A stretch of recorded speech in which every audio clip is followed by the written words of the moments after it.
Are you using your action cam to film underwater but are not really satisfied with the results that you're getting? Well, if that's the case, then this video is just for you, where I'll share with you 8 tips on how to make your underwater action cam footage look cinematic.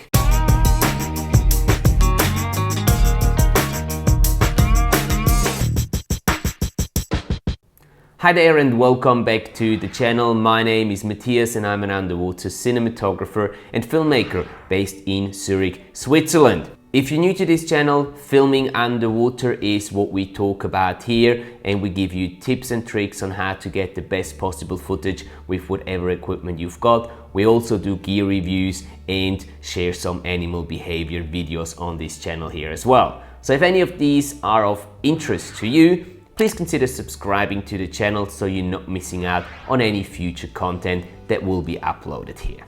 And now let's get to today's topic, where I share my 8 top tips with you on how to make your underwater action cam footage look cinematic. Tip number 1 is to use a flat profile when you're filming underwater with your action camera. Now, most action cameras, like for example the DJI Osmo Action or the GoPro models as well, will have an option to actually make a custom picture profile in the menu. This way it will just give you more leeway to color correct your footage in post, and you will get a less saturated, less contrasty picture, which goes further away from the typical action cam look, which no one really wants to have in their films. Tip number 2 is to use slow motion and also to shoot in 4K if your camera supports that. I would always shoot in the highest possible resolution, simply so you can reframe your framing in post if you need to. Sometimes with small action cameras, especially when you shoot macro, you might not get as close to your object as you want, simply because the camera also might not be able to focus on a close range. So shooting in 4K will give you the option to zoom in or crop in post-production, and therefore bring your object closer to the viewer. Also, obviously, it will give you the option of reframing your image, just in case you haven't framed it perfectly while being underwater. And when we talk about slow motion, most of the more current action cam models will have the option of choosing their frame rate and also going to a higher frame rate like 50 or 60p. Now, if your camera supports that, I would definitely use that option, shoot in 50 or 60p or even higher if it supports that, for one reason.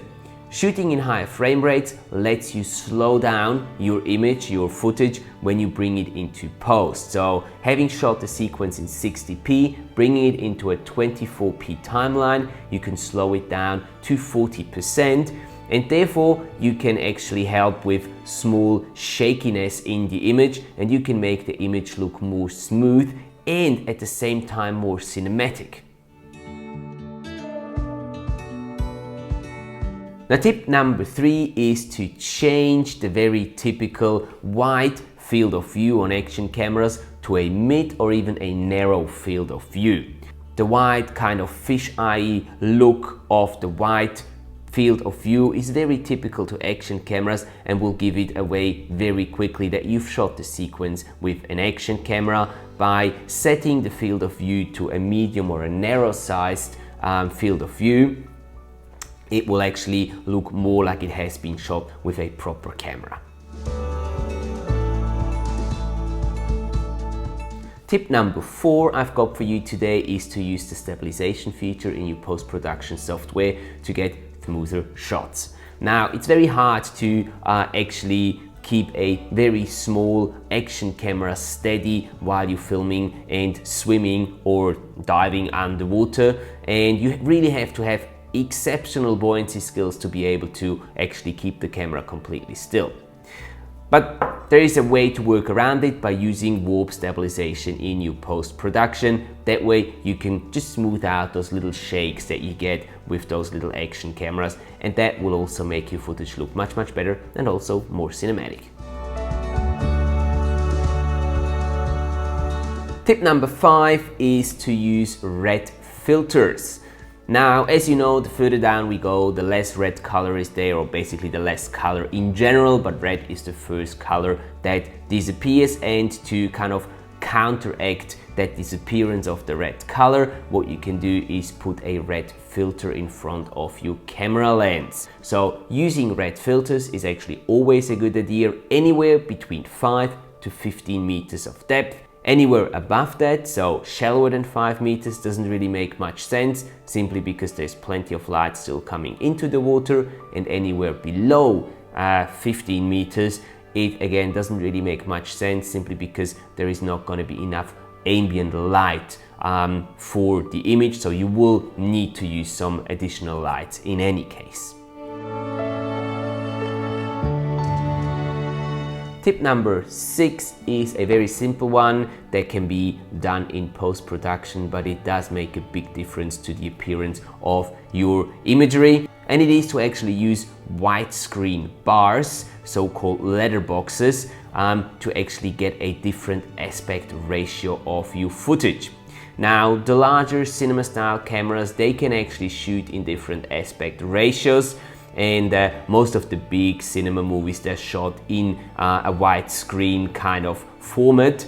And we can kind of imitate that by putting black bars on top and on the bottom of our frame. And therefore it looks like it was kind of shot in that widescreen way. Depending on what editing software you work with, there's different ways of applying those widescreen bars. In Final Cut Pro 10, there's actually a built-in plugin that's called Letterbox that you can just drag and drop onto the clip, and then you can define how wide you want to have those black widescreen bars. So it's very, very simple to get that done in Final Cut Pro 10.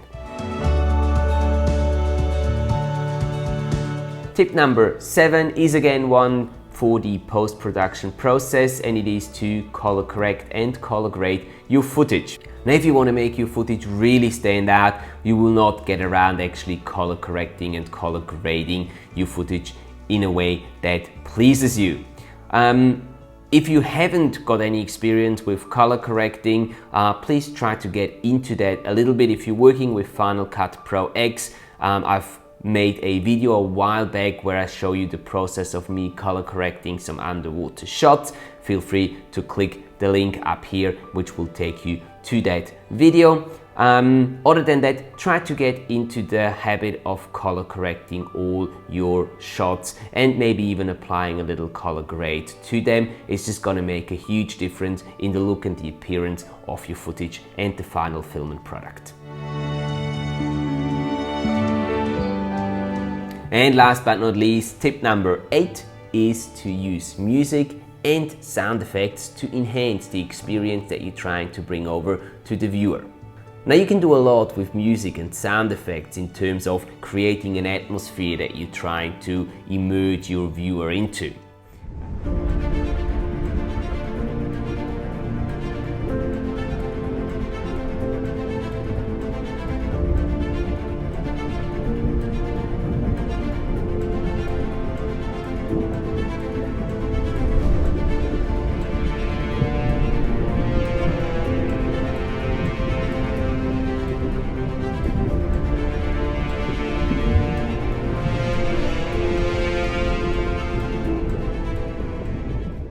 You can also use certain sound effects to just increase the viewing experience of your audience. I've personally spent quite a bit of time looking around for usable music libraries, and I've ended up at a library called artlist.io.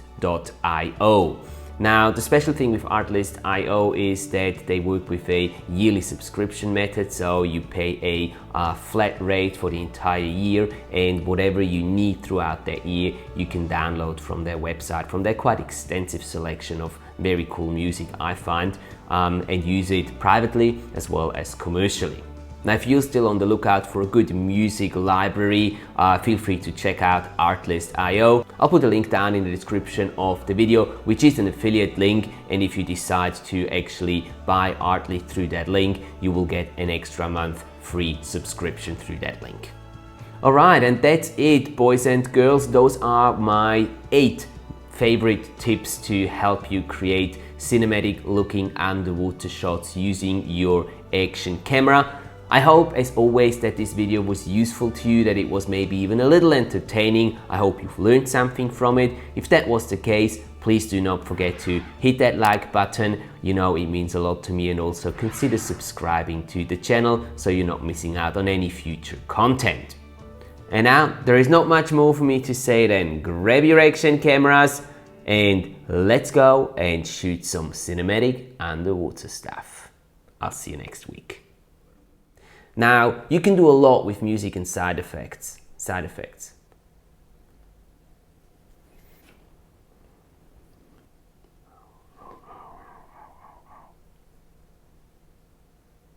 Side effects.